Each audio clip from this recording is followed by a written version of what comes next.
Kasongo yeye. Mombali nanga. Kasongo. Mungu na wewe hujana mpaka sasa hivi unashtua na nini bwana kutia na pressure jamani? Huko nje unamchungulia nani? Ibala. Oh yeye. Sio unachungulia nini huko? Ndio nakuuliza sana, ngijua nikikuuliza. Mimi hapa nipo namsubiria mke wa Steve. Maana alivyokuwa anaenda asubuhi kazini sijashuhudia nguo alizozivaa. Sijajua kapendeza au hajapendeza. Kwa hapa silali mpaka nishuhudie je asubuhi alipendeza au hajapendeza. Kwa sababu anajifunaga na nguo sana. Kwa hiyo leo kachelewa kule kazini na mimi silali mpaka nishuhudie nguo alizovaa asubuhi kapendeza au hajapendeza. Hivi akili zako ziko sawa kweli?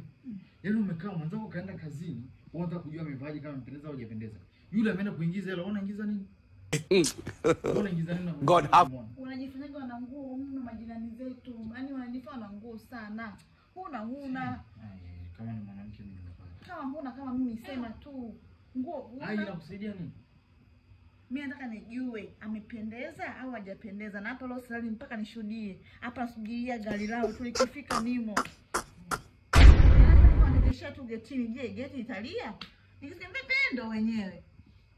Silali. Wewe umeacha kulala usiku, unakaa unamsubiria mtu ambaye ameenda kutafuta pesa, umwangalie yeye kapendeza au hajapendeza.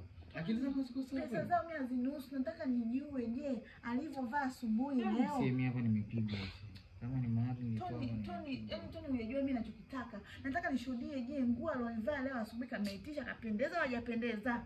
Au ndo yaoya zile? Au ndo baada hapo inakusaidia nini?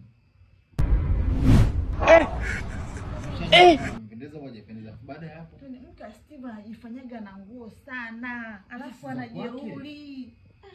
Kwa mtu kama nguo si yake. Gari. Tony bwana nini?